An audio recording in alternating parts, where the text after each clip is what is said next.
अभी क्या है, पार्लियामेंट चल रही है, हालांकि चल तो नहीं रही है, एडजर्न हो जाती है थोड़ी देर, 10-15 मिनट बाद में एडजर्न हो जाती है। तो आज फ्राइडे था तो एडजर्न होते ही फिर हमने मानस बना दिया कि आज जयपुर जाएंगे। तो जो ही मैं घर गया, घर पे मैंने कहा कि सामान समेटो अब जयपुर चलते हैं। इतने में मेरे पास में एक टेलीफोन आया, अननोन नंबर था, लेकिन मैंने उठा लिया। उठाते ही मैंने बोला हाँ भाई साहब। तो अगले ने तो गालियां बोलनी शुरू करी जोरदार, और गालियां बोलते बोलते मैंने कहा ये कहीं गलत नंबर लगा दिया, बात क्या है। और उसने गाली बोलते बोलते मैं तुझे गोली मार दूंगा, गंदी गाली बोलने के बाद। मैंने कहा अभी तुमने लगाया किसको है फोन, किसको लगा रहे हो तुम, किससे बात करनी है। तो बोले कि तुझे राज्यसभा शब्द बोला कि तुझे राज्यसभा में भेजा है। मैंने कहा ये ऐसा कैसे बोल रहा है, राज्यसभा बोले, इसका मतलब मेरे से ही बात कर रहा है। मैंने कहा बोल कौन रहे हो। हाँ बोले मैं बिहार से बोल रहा हूँ। मैंने बिहार से मेरा क्या वास्ता भाई, और तुम ऐसे कैसे बोल रहे हो। इतने में मेरे मुंह से वापस निकला तुमने गोली मारने का कैसे कहा। इतने में उसने फोन काट दिया। फोन काट दिया तो हमारे खीमाराम जी मेरे पास ही खड़े थे, उन्होंने गोली शब्द सुनते ही मेरे से पूछा क्या बात हुई। मैंने यार पता नहीं कौन ये मेरे को ऐसी ऐसी धमकी दे रहा है। तो वो उस नंबर पर उन्होंने फोन किया तो उनको भी ऐसा ही बोला मैं सबको मार दूंगा। समझते क्या हो तुम लोग। इस दरमियान आपके कोई मीडिया कर्मी वहीं थे, उन्होंने वो सब जो है ये हमारी बातचीत को उन्होंने रिकॉर्ड भी कर दिया। रिकॉर्ड कर दिया तो फिर सब रिपोर्ट भी की हमने।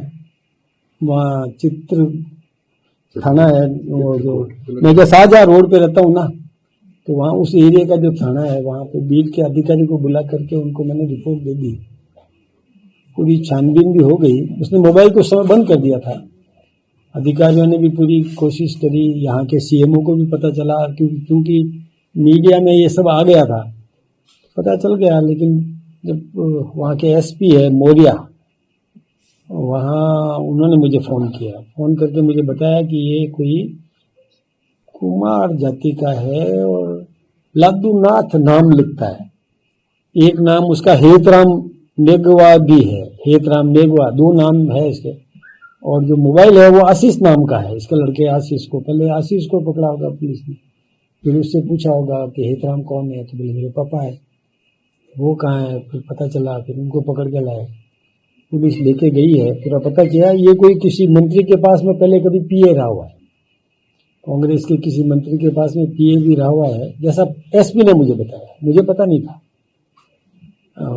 फिर उससे जब, और ऐसा वो एक होता है ना जो शिकायत करता लगातार आदतन, ये वो है। कलेक्टर बोलता है मुझे भी इसने 2-3 बार धमकी दी, वहाँ के एसपी से भी ये 2-3 बार मिल चुका था, एसपी भी पहचानते हैं, और ऐसा वो कई नेताओं को धमकी दी। उससे जब पूछा गया पुलिस से, मुझे एसपी ने सारा बताया।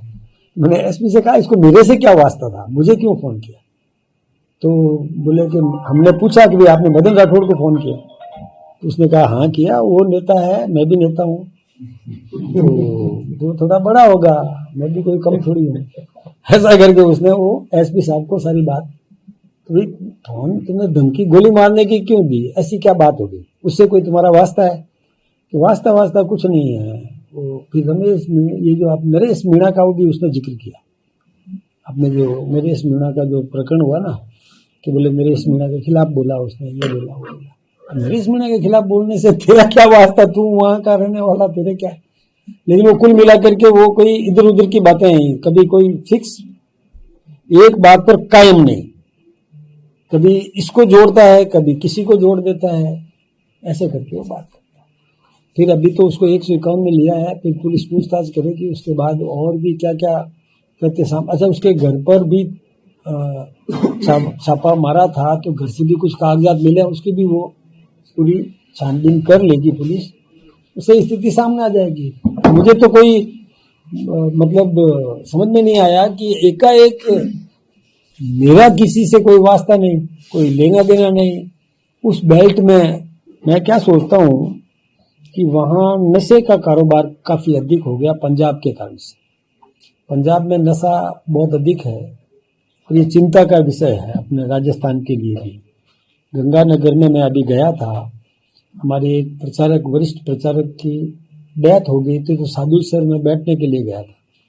जब मैं वहाँ गया तो गंगानगर की हमने बैठक भी करी। गंगानगर में मुझे वहाँ के कार्यकर्ता लेके गए, नशा छुड़वाने के कई प्रकल्प चल रहे हैं वहाँ, एक नहीं अनेकों, और एक एक प्रकल्प में 50-50, 40-40 युवा और महिलाएं, और वो उनको नशा छुड़वाने के लिए वो प्रयासरत है। मैंने देखा प्रत्यक्ष जाकर के, एक प्रकल्प तो मैंने खुद ने जाके देखा। उस प्रकल्प में कई नौजवान थे, उनके बीच में मुझे बोलने के लिए भी कहा गया। मैंने वहाँ उनको समझाने की कोशिश भी की। अभी कुछ दिन पहले की तो बात है। मैंने समझाया कि अपना जीवन क्यों बर्बाद कर रहे हो, नशा मत किया करो, नौजवान अपनी पीढ़ी बर्बाद कर दोगे, आपके भी बच्चे हैं, वो कैसे अपना जीवन जिएंगे, हमको IPS IAS कहाँ से बनाने पड़ेंगे, आप सब लोग इस प्रकार नशेड़ी बन जाओगे, हमें सीमा पर सैनिक भी भेजने के लिए चाहिए, तो आप तो सब ऐसे निढाल होकर के पड़े हो, कहाँ से लाएंगे। यूं करके मैंने वो वहाँ पर एक छोटा सा, मेरे ख्याल से किसी के पास टेप भी होगा, वो भाषण में मैंने टेप भी किया था। मैंने उन लोगों को समझाने की मैंने कोशिश जरूर की थी। प्रकल्प के अंदर नौजवान थे सब, लेकिन ये तो 55-60 वर्ष का है। मैं सोचता हूँ कि कोई आदतन नशेड़ी भी हो सकता है। वो पूरी छानबीन से सारी स्थिति सामने आएगी। नशा वाला कारोबार, इस पर तो पूरा अंकुश लगाएंगे।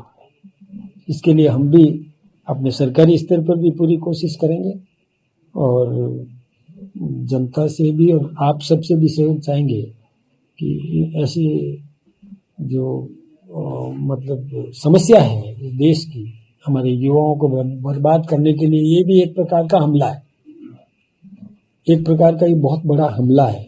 हमारी पीढ़ी बर्बाद हो जाए ताकि वो आगे उठ ही नहीं सके, योग्य बन ही नहीं सके, ये षड्यंत्र है। तो हम सावधान तो रहें, सावधान करें, ये जरूरी है।